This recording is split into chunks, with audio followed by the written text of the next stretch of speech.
Nah, sahabat Berita Indonesia Link, alhamdulillah pagi hari ini Bang Oni sudah bersama Mbak Yuni, Bupati Sragen. Selamat pagi, Mbak Yuni. Waduh, suaranya. Dan juga dengan Kang Nurholis, pemimpin redaksi dari media Berita Jateng.net. Selamat pagi, Kang Nurholis. Selamat pagi. Waduh, Sragen bersih ya. Iya, pagi hari ini cerah. Saya pagi hari di Sragen sudah makan soto segar banget. Aduh, Wah, soto giring. ya. Di mana? Daging sapi. Hah? Di Pandu. Oh, Pandu. Maknyus itu rasanya. Maknyus. Nah, yang kedua adalah kita sudah keliling-keliling tadi, melihat bersihnya kota Sragen. Amin, amin. Alun-alunnya cantik, air mancurnya. Nah, yang ketiga saya lihat juga, saya sempat ngintip di kantor Bupati. Upacara ASN-nya rapi. Oh, jelas. Wah, jam 7 disiplin loh. Apel ya. Apel. Pagi. Nah, Iya. yang benar lagi, Iya. kita kan nunggu tuh, ya, mau masuk. Parkir salah, ditegur sama tukang parkir. Pak, parkirnya salah. Disiplin luar biasa. Mantap ini. Oke, dari ini Kang Nurholis, kita sekarang masuk di segmen Pilkada Serentak 2020. Siap. Ada beberapa berita, kita disambil ya. Oke. Boleh. Baiklah, sahabat Berita Indonesia Link, berita yang pertama kami akan sampaikan Bapak Mahfud MD. Nah, ini soal Bapak Mahfud MD nih, Kenapa? yang mengklarifikasi ucapannya soal pilkada langsung. Nah, kita lihat beritanya.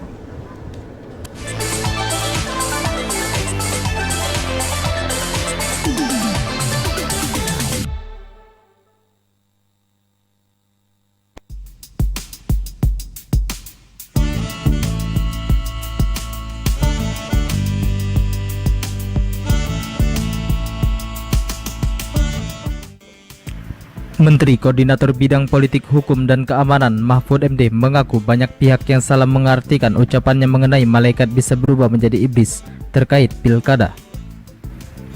Pernyataan ini menurut Mahfud dilontarkan saat ia masih menjabat sebagai Ketua Mahkamah Konstitusi di tahun 2012. Saat itu, Mahfud mengatakan MK bersama Menteri Dalam Negeri Gamawan Fauzi dan pihak Komisi Pemilihan Umum menggelar seminar evaluasi mengenai pilkada langsung. Pernyataan Mahfud itu kemudian viral di media sosial beberapa tahun kemudian, apalagi saat ia ditunjuk sebagai Menko Polhukam di pemerintahan Joko Widodo periode 2019-2024. Namun Mahfud mengaku saat ini ia sudah tidak mempersoalkan hal tersebut. Mahfud mengatakan pernyataannya saat ini merupakan salah satu evaluasi terkait pelaksanaan pilkada langsung, sebab pilkada secara langsung saat itu malah menimbulkan politik uang dan potensi kasus korupsi semakin tinggi. Pada tahun 2012, pemerintahan Presiden Susilo Bambang Yudhoyono dan partai-partai di DPR sepakat mengajukan RUU Pilkada agar pemilihan kepala daerah kembali dipilih oleh DPRD. Namun, di tengah perdebatan tersebut, situasi politik di Indonesia berubah drastis. Pada Pilpres 2014 terjadi polarisasi politik antara pendukung Prabowo Subianto dan Joko Widodo. Pada pemilu 2014, partai-partai langsung Prabowo memenangkan raihan suara di pemilu legislatif, sementara Jokowi mendapat dukungan rakyat di dalam Pilpres.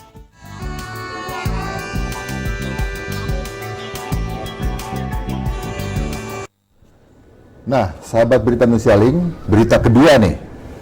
Ini juga peringatan juga nih, karena mendekati pilkada serentak ya. Akan ada sanksi apabila ada konvoy yang rame-rame. Ya, Nah, ini biasanya sudah diingatkan. arak-arakan pendukung ya. Pada saat pendaftaran ya. Nah, dan lain-lain. Oke, kita lihat juga beritanya nih.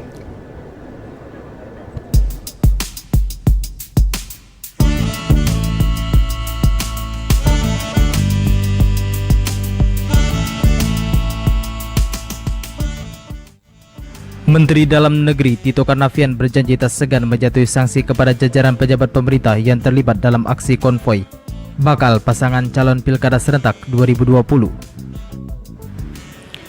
Dalam 3 hari pendaftaran, Tito mengaku bakal mengawasi ketat para pejabat yang terlibat dalam aksi kerumunan massal yang berpotensi besar melanggar protokol kesehatan virus corona. Sementara itu, jika aturan dilanggar selain dari kalangan pejabat pemerintah, Tito mengatakan sanksi pelanggaran itu akan ditangani langsung oleh Bawaslu. Tito Karnavian mengaku sudah melakukan rapat koordinasi dengan Bawaslu dan meminta lembaga itu serta KPU memberlakukan sanksi tegas dalam hal ini. Mantan Kapolri itu juga mewanti-wanti para kandidat dalam menjalani kampanye di tengah pandemi. Dia meminta para calon untuk memanfaatkan masa kampanye selama 71 hari tanpa menimbulkan resiko penularan COVID. Dalam peraturan Komisi Pemilihan Umum nomor 10 tahun 2020, kampanye rapat umum secara tatap muka dibatasi hanya untuk 100 orang. Namun kandidat dapat menambah audiens secara virtual dengan menyiarkan langsung kampanye tersebut. Sebelumnya, penyelenggara pemilu dan pemerintah saling lempar tanggung jawab usai banyak bakal pasangan calon pilkada serentak 2020 melakukan konvoi tanpa mengindahkan protokol COVID-19 saat mendaftar ke KPUD pada hari ini. KPU juga tak sepenuhnya mengambil tanggung jawab. Komisioner KPU RI Dewa Raka Sandi mengatakan pihaknya sedang fokus menyelenggarakan tahap-tahap pilkada.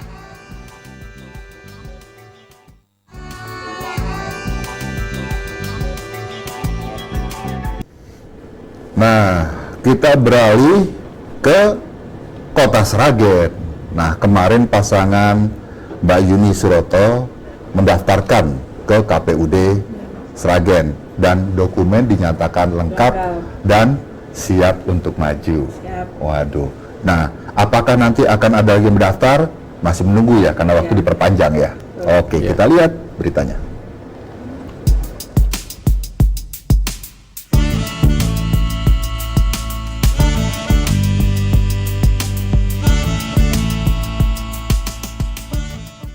Bakal pasangan calon bupati dan wakil bupati Kusdinar Untung Yuni Sukowati Suroto sah maju di Pilkada Sragen 2020. Dokumen Yuni Suroto dinyatakan lengkap dan telah memenuhi syarat dan dinyatakan diterima. Hal itu disampaikan Ketua KPU Sragen Minarso ketika membacakan berita acara. Pernyataan Minarso langsung disambut oleh bakal calon pasangan dan peserta pendaftaran dengan tepuk tangan.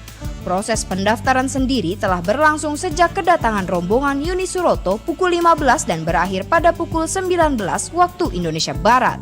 Proses pendaftaran ini juga disiarkan melalui live streaming KPU Sragen. Setelah terjadi insiden dicoretnya Partai Politik Demokrat dalam partai pengusung paslon Yuni Suroto, proses pendaftaran tetap dilaksanakan. Kusdinar Untung Yuni Sukowati didampingi Suroto usai pendaftaran mengucapkan puji syukur karena berkasnya dan Suroto telah lengkap dan diterima tim jajaran KPU Sragen. Yuni menyampaikan Yuni Suroto saat ini memang diusung 5 partai di mana sebelumnya 6 partai. Partai Demokrat dicoret dalam koalisi usai sekretaris parpol tak hadir. Kendati demikian, Yuni menyampaikan semua parpol adalah kawan. Menurutnya, tidak ada yang ditinggal dan tidak ada yang meninggalkan.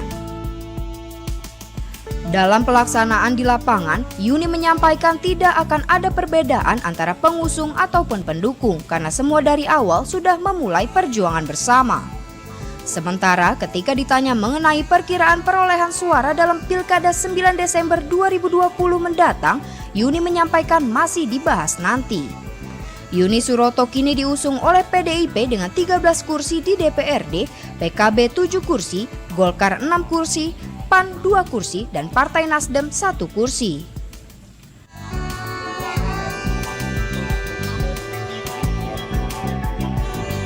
Itulah dia 3 berita yang mengisi segmen Berita Pilkada Serentak 2020. Nah, sudah ada Mbak Yuni di sini, Bupati Sragen yang mengkontrolis. Ya, kita bisa banyak tanya-tanya nih. Karena memang sampai nanti Desember, Berita Indonesia Link akan keliling berbagai daerah. Nah, kebetulan di Jawa Tengah, Berita Indonesia Link berkolaborasi dengan Berita Jatendok. Nah, terima kasih Kang Waluis atas kerjasamanya. Sama-sama, yang penting kita sukses lah. Ya. Kita tanya-tanya ke Mbak Yuni. Mbak Yuni, Ya. seperti yang tadi Bang Oni bilang ya, pagi-pagi Bang Oni ini melihat Sragen ini bersih, tertib, disiplin. Apakah itu sudah membuat Mbak Yuni puas dengan pencapaian ya hingga hari ini? Ya, itu selain bersih itu juga infrastrukturnya kelihatannya bagus sekali. Jalan-jalan juga mulus. Oh, benar. Hampir semua pelosok-pelosok itu kemarin kita sempat muter-muter itu. Jalannya luar biasa itu. Itu gimana itu, Mbak? Kalau sampai hari ini pencapaian untuk infrastruktur kita sudah memenuhi target RPJMD dan saat ini sudah 83%, kondisi jalan di Sragen dalam keadaan baik. Tersisa ya sekarang ada yang buruk, ada yang kondisinya sedang dan ada yang kerusakannya ringan. Kita upayakan selesaikan ini dalam masa kurun waktu periodisasi yang sampai dengan 2021. Kalau untuk kota Sragen, kami itu kotanya kecil sekali, Mas. Jadi panjenengan masuk itu udah langsung batas kota sebelah sana itu sudah selesai. Nggak ada 5 kilo panjangnya. Jadi kami mempunyai cita-cita dan keinginan untuk membuat wajah kota Sragen ini lebih baik. Batas kota kita lebih perpanjang, kita atur sedemikian rupa dan kemudian kita perbaiki taman dan ini. Ini belum kami di sekarang ini, saya terutama belum sama sekali menyentuh untuk perbaikan kota. Kami fokus pada perbaikan infrastruktur di wilayah pedesaan, di wilayah-wilayah jalan penghubung antar kecamatan. Yang saat ini, yang pada waktu itu kondisinya memang tidak memungkinkan. Pernah dengar istilah ada dulu idiom kerucukan sewu. Kalau mau ke bawah, ayo neng. Grojogan sewu, nek ameh neng Sragen itu ono jenglongan sewu kayak gitu. Aduh. Oke, Mbak Yuni, saya lihat memang dalam profil Mbak Yuni yang saya coba search di search itu memang periode awal ini diantaranya adalah konsentrasi ke infrastruktur. Betul. Mahal kan infrastruktur ini, makan biaya. Mahal. Apalagi dengan kontur Sragen, di sebelah utara Bengawan itu harus kita cor. Kalau tidak, itu tanah bergerak sehingga mudah sekali rusak. Makanya kami salah satunya misi kami itu adalah memperbaikan infrastruktur yang menyeluruh dan berkualitas. Sehingga kami berpikir untuk harus berkualitas betul, jadi harus dicor dengan spek yang tinggi dan sebagainya agar 5 tahun itu nanti baru ada perbaikan lagi, tidak lagi dibangun hari ini tiap tahun ya perawatan jadi kualitas ya diutamakan ya. Nah itu yang membuat APBD terserot habis ke sana dan kami sampai harus melakukan pinjaman kepada pihak ketiga nih. Nah itu yang saya bilang, infrastruktur itu mahal loh Kang Nurholis. Iya benar. Makanya berani sekali kota Sragen ini. Tapi yang Bang Oni lihat juga Mbak Yuni, balance ya, maksudnya perbaikan infrastruktur, tapi sawah-sawah juga tetap terjaga loh, bagus-bagus. Iya, karena kami sudah berkomitmen dengan adanya jalan tol yang mengambil hampir 130 hektar wilayah kami. Besar ya? Besar. Karena itu persis di tanah lestari semua, perhatikan jalan tol itu. Dan itu wilayahnya selatan Bengawan yang notabene kami bisa panen 3-4 kali.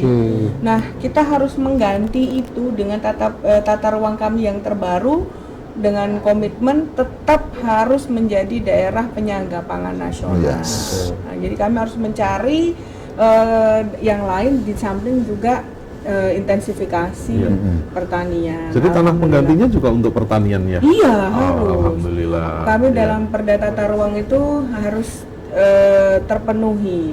30% atau 35%-nya itu yang kemarin kita tetap harus sepakat untuk lahan pertanian dan ini kami sepakat. Ya, menarik sekali. Tadi anggaran infrastruktur itu berapa persen dari APBD Kabupaten Sragen?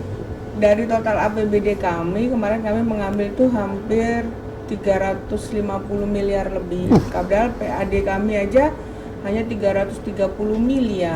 Terus total APBD kami 2,1 triliun. Nah, itu udah berapa itu posturnya? 30% ya? 30% ya? Untuk APBD. Kalau boleh tahu PAD-nya? PAD 330 miliar. Banyak dari mana hasil pemasukan PAD? PAD kami dari pajak, distribusi dan lain-lain ya. Retribusi.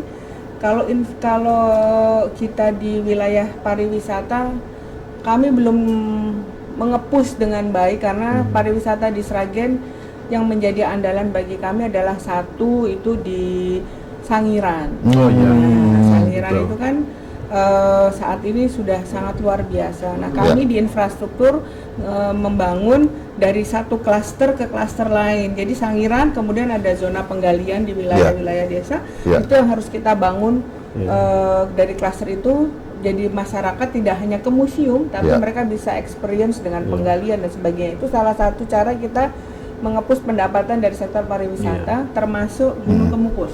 Oh, Gunung Kemukus. Udah pernah ke Gunung Wah, Kemukus? itu Legend itu. Bang Oni dengernya Kemukus itu dari dulu adalah ritual.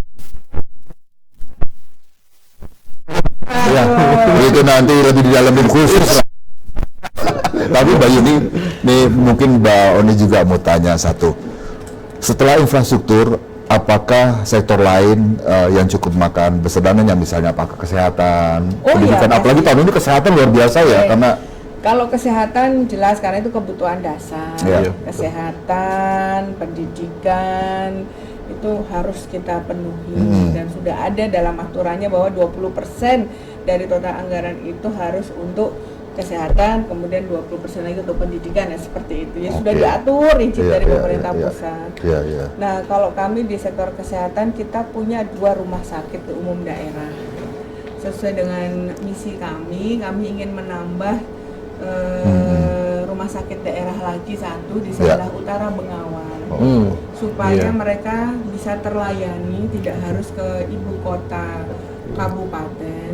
Kita punya 2 nih sentra Ya. wilayah, yang Ya. satu di Sragen Kota, yang satu Ya. di Gemolo. Ya. Oh begitu. Itu yang harus Iya. di- Berarti mendekati salah satu wilayah ya. Mendekati salah satu wilayah dan Ya. kami berencana membangun di wilayah Kecamatan Tangen. Oke. Iya. Iya. Dari Kang Nurhalis mungkin?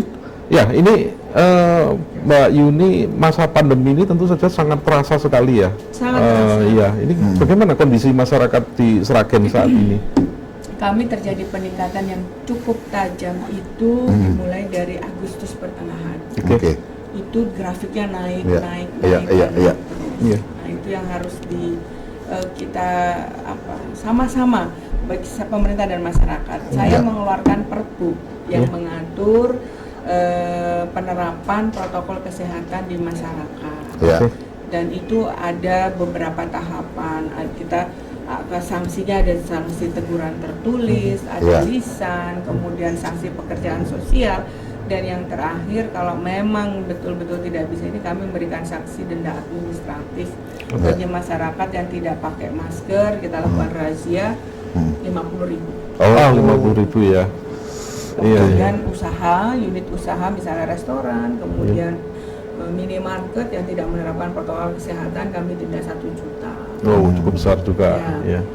Agar menimbulkan efek jera dan juga Betul. kepedulian yang timbul lagi. Oke. Saat ini semakin kesini masyarakat kok semakin tidak peduli. Kami berusaha juga sama-sama lah. Jadi kita minta masyarakat gotong royong Iya. untuk agar Sragen bisa keluar dari zona merah. Kemarin Betul. kita sebenarnya sudah mau ke bawah itu sudah mau ke hijau. Tapi karena setelah Agustus peningkatannya luar biasa ya. Karena longgar barangkali ya. Ada Karena kelonggaran sekarang kan gitu sudah ya. tidak ada pembatasan dari Betul. kegiatan kemasyarakatan, Iya, kegiatan iya. sosial Iya. juga boleh. Jadi Ya. Jadi memang harus penerapannya. ini memang satu paradigma yang sulit ya bagi semua pemimpin daerah, Ya, Mas Nurhalis, Mbak iya, Yuni. betul. Karena satu, pemerintah pusat kan minta agar antara kesehatan dan ekonomi itu sejajar. Ya. Nah ini agak ya resikonya mungkin seperti Iya. itu, kelonggaran-kelonggaran ini yang memang akhirnya menyebabkan itu. Tapi antisipatif ini salah satunya besar karena kan memang tes swab atau PCR juga akan dinaikkan.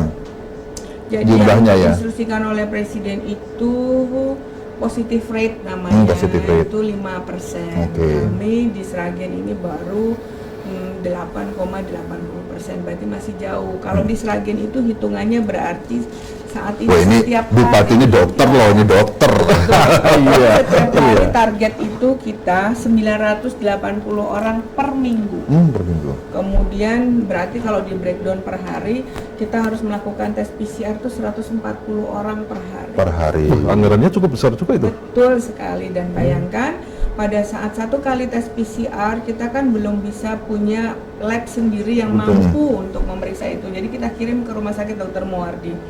Menumpuk terlalu banyak. Akhirnya saya mengambil kebijakan kita minta izin untuk bisa mengadakan pengadaan PCR tes itu Sendiri. dan bisa memeriksa sendiri. Ya. Labkes dan kita siap insya Oh, Allah. iya, bagus. Targetnya Oktober ini sudah running well. Oke. Oke. Sip.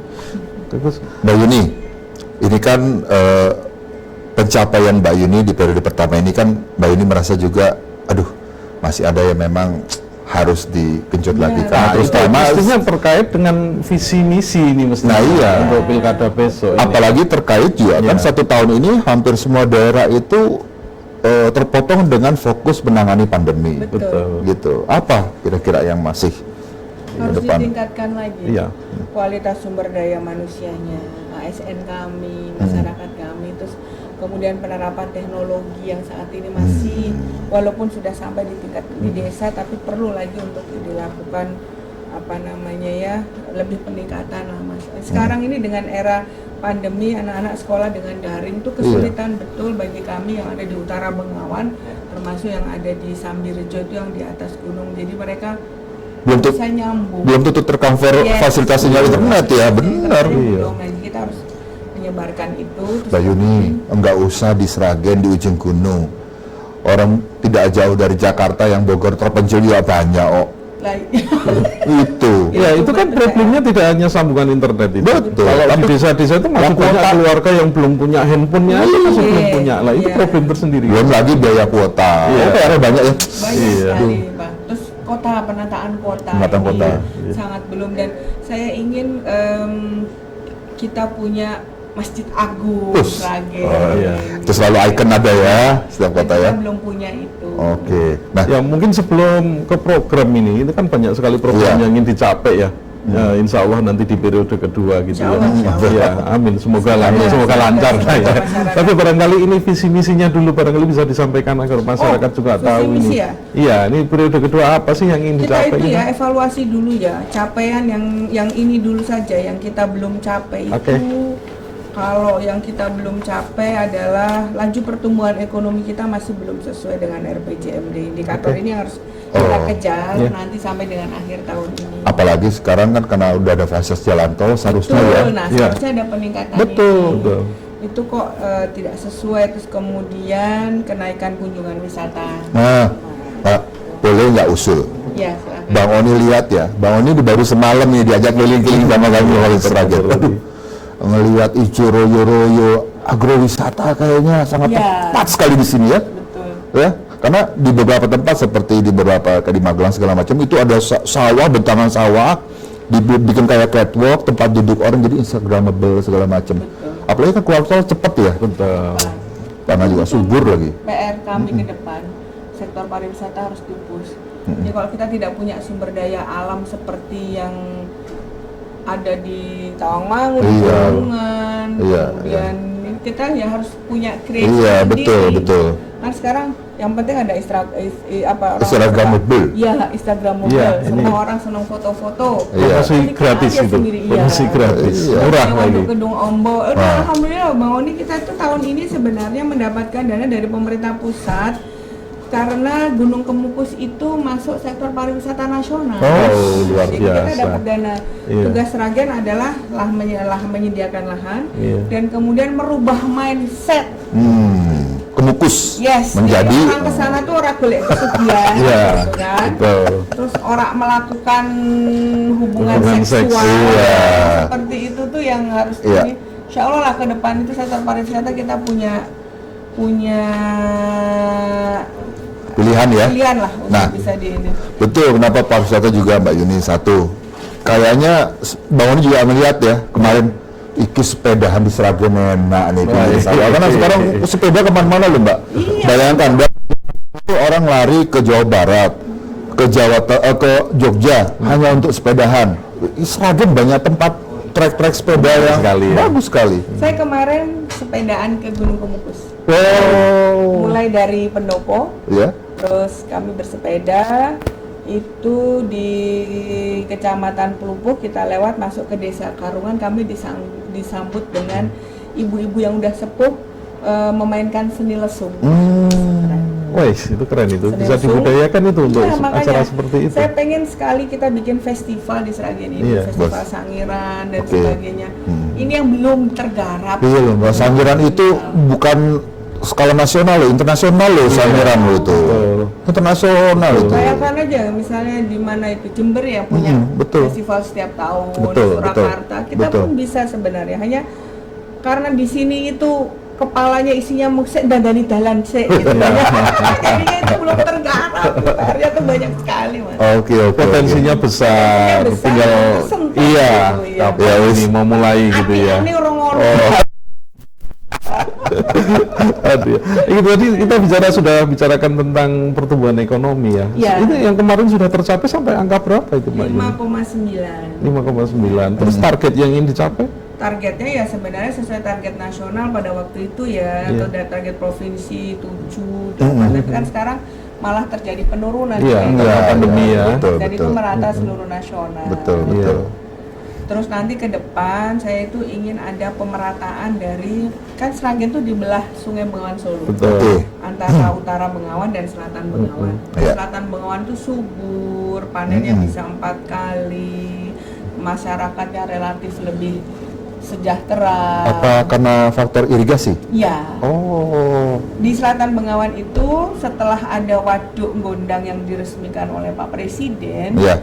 kita mendapatkan 80% aliran itu ke Sragen di bawah. Jadi oke. padahal letaknya di Karanganyar Karanganyar. ya, Itu ya, tambah ya. subur ya. Tambah subur jadinya. Kemudian yang di utara Bengawan kami berpatokan pada sawah tanda hujan.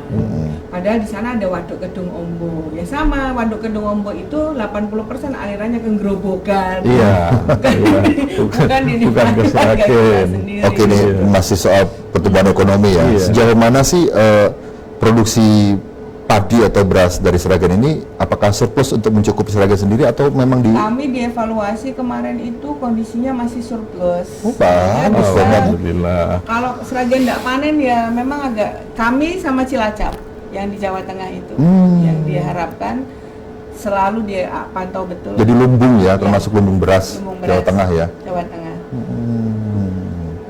Iya. Oke, saya kira ini Ya itu kan tadi beberapa capaian yang sudah ya dan akan dilakukan di periode mendatang. Tadi visi misinya belum lengkap tadi Mbak Yuni. Bagaimana itu? dari ekonomi. Menuju Visinya ke- apa itu? Visi saya menuju Sragen yang mandiri dan sejahtera yang kita wujudkan dengan gotong royong sama. Oh. Kemudian misinya ya salah satunya adalah pembangunan yang merata. Pemerataan pembangunan ya. Antara utara Bengawan, selatan Bengawan, terus itu tadi menumbuhkan sektor ekonomi dan investasi. Oke. Saat ini kita sulit sekali mencari investor Mas yang mau ini. Sudah. Target kami tidak terpenuhi tahun Nah, ini. mencari investor, apakah memang ada rencana ke depan ada satu area Industrialisasi sektor ya. industri Iya kan? di kawasan tertentu? Betul. Dengan tata ruang terbaru kan kami punya area industri di Sambung Macan itu. Berapa luas itu, Sragen Pak? luas ya, berapa ribu ya, saya belum ini. Di Sragen itu satu-satunya kabupaten yang punya 2 exit tol loh Mas. Satu ya, exit tol yang di sini, Iya, yang iya. kedua yang di Sambung Macan. Iya. Itu karena kemarin waktu Pak Presiden rawuh ke Sragen membagi sertifikat Iya. itu, kami nyuwun betul supaya ada pengembangan di wilayah di Sambung Macan. Oke. Kan berbatasan dengan Jawa Timur. Kami UMK-nya lebih baiklah. Oke. Terus Aduh, kalau ada kawasan industri bisa pindah tuh UMK-nya jauh lebih banyak. Ini investor nanti juga lebih seneng lah ya Mas, masuk Sragen. Karena sekarang UMK atau UMN itu penting loh. Begitu 200, 300, 500 ribu aja berarti kali ribuan. iya. Betul. Sekarang ini kan ini digitalisasi ya. UMKM pun ikut terangkat gitu ya. Kalau di Sragen bagaimana ini apa namanya ya gairah masyarakat untuk ikut era digital ini terutama UMKM-nya gitu Bu. Oh, sangat bergairah. Oke. UMKM kami kan jumlahnya ada 6.000 dan kita selalu mendidik untuk mereka mengupgrade skill dan kemampuannya jualan lewat internet dan Iya, sebagainya, iya, Mas. iya. Dan alhamdulillah terjadi peningkatan yang cukup baik dengan era digital ini. Mereka lebih mapan jualan, tidak perlu outlet yang Oke, iya. khusus tapi langsung bisa Iya. direct selling. Dan ada tuh wilayah satu di Sepat kita untuk produk rumah tangga, pisau dapur, kemudian sapu, pel, itu satu desa semua. Satu desa produksi itu? Iya, boleh. Sebar langsung ke Penjualannya luar biasa ya. Biasa, jadi dijualnya tidak di sini, tidak di wilayah Sragen, tapi malah ke Kalimantan, Iya, Sulawesi, pasarnya. kemana-mana. Ya kalau pakai Pasarnya gitu. digital tidak terbatas pada satu wilayah tertentu, Betul. bahkan bisa ekspor ya. Betul. Iya. Ini ya. Betul. Dan bisa jual bar tapi melalui online ya. Iya. Ini potensi Sragen ini hati-hati nih. Ini wilayah yang siap-siap ini menyaingi wilayah lain ini. Iya, iya. Kalau benar-benar Ya, didukung tadi dua exit tol tadi sehingga arus barang dari Sragen ke kota lain itu menjadi Betul. lebih cepat ya. Apalagi ke Semarang ini di pelabuhan Tanjung Emas juga paling cuma 1,5 jam sampai ya. Nggak sampai, Nggak ya. nyampe. Kalau nanti industrinya bisa banyak tumbuh di sini, tenaga kerja juga saya rasa UMK juga tidak terlalu tinggi Tidak mungkin ya. Jadi arus ke Semarang juga lebih mudah sekarang. Betul. Itu. Jadi Yang kita harapkan, Mas. iya. Tapi ya tetap karena kita sudah memang terkenal menjadi daerah agraris ya, jangan Betul. sampai kita tidak lagi menyediakan lahan pangan lahan tanah lestari itu. Iya. Dan itu sudah MOU dengan Kementerian Pertanian. ya. Jadi kita kemarin merubah tata ruang itu, kalau tanpa ada kesepakatan itu Betul. jelas. Iya. Betul. Jadi dua harus seimbang ya, Iya, antara satu iya. pertanian dengan dua industri ya. Terus langkah-langkah untuk ini menarik minat investor datang ke Sragen bagaimana ini, Mbak Yuni? Ya, kami kan harus selalu senantiasa memberikan informasi ini kepada publik ya. Betul. Bisa ikut pameran di mana, ini potensi Sragen kita sampaikan. Terus juga ada beberapa investor yang kemarin datang terkendala dengan pembebasan lahan. Oh, misalnya. oke. Nah, itu Iya. yang Jadi kami- birokrasi juga Yes, birokrasi harus dipangkas. dipangkas, betul. Dan kita juga, Presiden minta udah lama pangkas itu ya, Mbak. tapi ada juga beberapa kendala yang untuk OSS itu ya, Mas. Oke. Contoh ya misalnya, di OSS itu kan tidak perlu approval dari dinas di kabupaten, langsung direct. Oke. Nah, tapi local wisdom itu kan ada ya. Ah, iya. Maksudnya Iya. begini saja, kami punya beberapa rumah karaoke yang dalam perbuk kami itu kami berikan jarak tidak boleh 100 meter dari situ ada sekolah, perkantoran, Iya, dan iya, sebagainya. iya, Nah, iya. yang seperti ini tidak bisa kami terapkan karena mereka langsung izin OSS langsung keluar. Oh. Padahal letaknya persis di samping sekolah. Aduh. Ini kendala kami di daerah. Iya, Karena iya. tidak perlu approval, Mas, Betul. dari daerah. Iya, Ya, itu itu barangkali catatan nanti yang harus diperhatikan di pemerintah pusat. Nah, ini tugas berita jateng.net nih dan berita Indonesia Link nih untuk Iya. mengangkat supaya investor tarik ke sini. Iya, ini banyak biar ini kan. semakin bergairah. Betul. Iya. Ya, siap. Oke. Mas, nggak terasa ini udah kita mau setengah jam nih ngobrol Oh, sama iya. Mbak Yu. Tuh enak ngobrol Mbak Yu. Iya. Waduh, Terasa Mbak ya. Yu. Mungkin ada ini program unggulan yang ingin disampaikan nanti di Ya. periode kedua, Mbak Yuni. Kalau program unggulan sih saya ingin penurunan angka kemiskinan. Ini sekitar. Kami masih di angka 13,8%. Iya, masih Dan dengan pandemi ini kami turun lagi menjadi 14. Oh. lebih tinggi dari angka nasional ya. Lebih tinggi dari angka rata-rata nasional, lebih tinggi dari angka rata-rata provinsi. Iya. Dan Pak Ganjar selalu nge-push, bahkan sampai setiap kecamatan ada pendamping Iya. dari provinsi. Iya. Nah, ini yang harus PR saya ke depan, impian saya bahwa Sragen harus keluar dari zona merah kemiskinan. Oke, Baik. betul. Yang terakhir, Ya, kita gimana? minta mungkin harapan Mbak Yuni kepada masyarakat Sragen atau juga masyarakat Indonesia secara nasional. Iya. Mau ngajak ke Sragen ke apa monggo loh, Mbak. Termasuk harapan itu Iya. besok tanggal 9 Desember ya. Nah, harus itu. Iya, iya. Silakan, Mbak. Harapan saya khusus untuk masyarakat di Kabupaten Sragen, ayo ciptakan kondusivitas Sragen.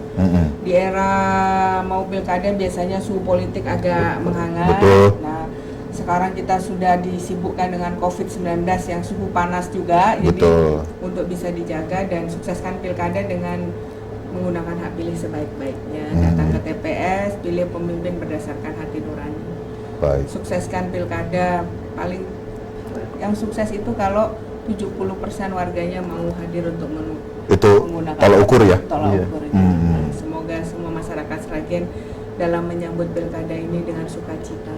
Walaupun Amin. kita tidak bisa bersenang-senang seperti Iya. pesta demokrasi Iya. yang sewajarnya pada saat di luar era pandemi. Oke, iya. Dan untuk Bapak Ibu masyarakat di Indonesia, Datanglah ke Sragen. datanglah ke Sragen, lihat Sragen, dan mari berinvestasi di Sragen. Sragen nyaman dan investasi sangat mudah serta UMK-nya menjanjikan. Wah, alhamdulillah. Menarik sekali nih. Menarik, Statementnya bikin nyes gitu ya. Oke, Kang Nurhalis, sebelum saya tutup, kira-kira apa yang mau ke Mbak Yuni silakan? Ya kalau saya sih selaku pelaku media di Jawa Tengah ya, Iya. pasti sinergitas antara pemerintah daerah dengan media dalam rangka menyuarakan kepentingan masyarakat inilah dan meningkatkan kesejahteraan masyarakat ini, Iya. saya harapkan juga akan lebih harmonis lagi ke depan. Selama ini saya lihat sudah cukup bagus itu kolaborasi, sinerginya sudah Iya, bagus ya, sehingga teman-teman media. kedepannya menjadi lebih Iya. berjalan dengan lebih baik lagi. Betul. Itu Mbak Yuni. Jadi Mbak Yuni memang walaupun gimana, media adalah sebagai partner. Karena media itu menyuarakan dan menjadi mata bagi Iya. pejabat, seperti Mbak Yuni juga Iya. untuk langsung. Baiklah, Saling. Sekali lagi terima kasih Mbak Yuni, bukan saja Sukses selalu. selalu. Ya. Kang Nurhalis, Waduh. Terima kasih ini. Sampai di sini Ya. bincang-bincang khusus di segmen Pilkada Serentak 2020 bersama Mbak Yuni, Bupati Sragen. Dan besok kita akan pindah kemana, Mas? Kota Semarang. Wah, besok kita ke Kota Semarang. Insya Allah besok kita ketemu bisa Mas Hendi ya. wawancara dengan Mas Hendi. Mbak Hendi, Wali Kota Semarang. Oke, sebelum kami tutup ya wawancara khusus dengan Mbak Yuni, ada berita dari Semarang ini mengenai Mas Hendi, Wali Kota Semarang yang mendaftarkan diri maju ke Pilkada 2020. Berikut beritanya.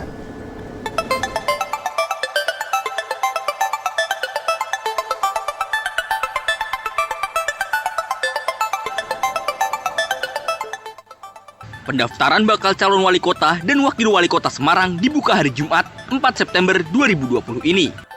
Pasangan calon wali kota dan wakil wali kota Semarang Hendrar Prihadi dan Heve Arita Gunarti Rahayu menjadi satu-satunya yang mendaftar di kontestasi politik Pilwalkot Semarang 2020. Berbeda dengan penyelenggaraan pendaftaran paslon Pilwalkot sebelumnya, kali ini pendaftaran dilakukan bukan di kantor KPU Kota Semarang, melainkan di salah satu di Kota Semarang. Hal ini dilakukan untuk mengantisipasi membludaknya jumlah rombongan pengiring calon wali kota dan wakil wali kota Semarang yang mendukung Hendi dan Ita. Hendi dan Ita beserta 9 partai pengusung dan 6 partai pendukung hadir secara bersama usai menunaikan sholat Jumat di Masjid Baitur Rahman Semarang. Ketua DPC PDIP Kota Semarang ini ditemani istrinya Kris Septiana Hendrar Prihadi. Sedangkan Heve Arita ditemani sang suami Alwin Basri dan anak semata wayangnya Muhammad Faras Razin Perdana. Setibanya di lokasi pendaftaran, Hendi dan Ita langsung mematuhi protokol kesehatan dengan mencuci tangan dan melakukan pengecekan suhu badan. Kontrol dan pengawasan ketat dilakukan oleh anggota Komisi Pemilihan Umum Kota Semarang. Peserta yang masuk dalam ruang daftar dan verifikasi berkas dibatasi hanya 30 orang. Pertahanan Wali Kota Semarang Hendrar Prihadi mengucapkan terima kasih kepada KPU dan Bawaslu Kota Semarang telah menerima rombongan dan menerima berkas serta syarat paslon Hendi dan Ita untuk pemilihan wali kota dan wakil wali kota Semarang.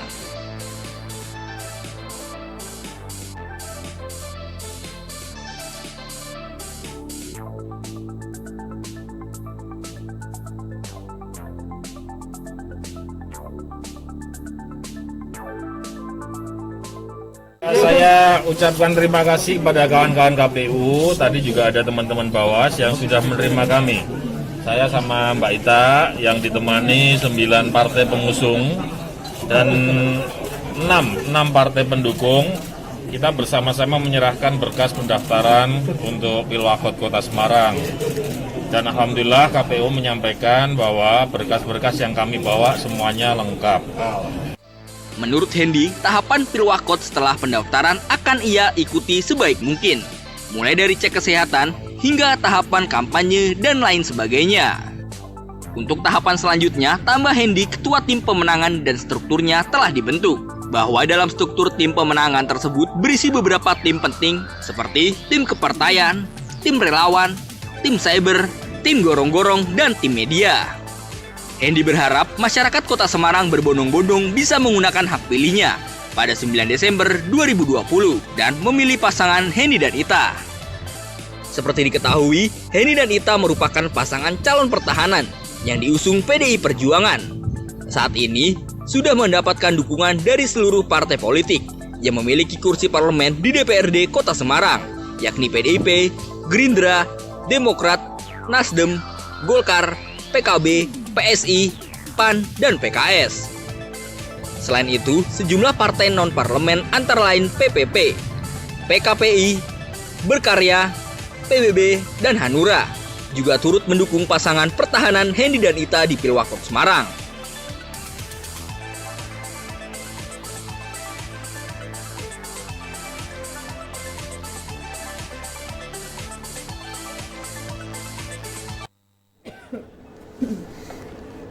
Oke, selesai sudah tayangan berita Indonesia Link pagi live dari Kota Sragen, Jawa Tengah, dan kami juga sudah selesai wawancara eksklusif dengan Mbak Yuni, Bupati dari Sragen, dan juga dengan Kang Nurholis ditemani pemimpin redaksi dari berita jateng.net. Sudah jam 11 nggak terasa Mbak Yuni? Ya? Ya, berarti sudah waktunya Billing Pagi pamit. Terima kasih waktunya Kota Sragen, senang kita ada di sini. Iya, Kami luar biasa. undur pamit Mbak Yuni untuk geser ke Kota Semarang. Sampai jumpa besok di live berita Indonesia Link pagi dari Kota Semarang. Sampai jumpa. Oke. Assalamualaikum.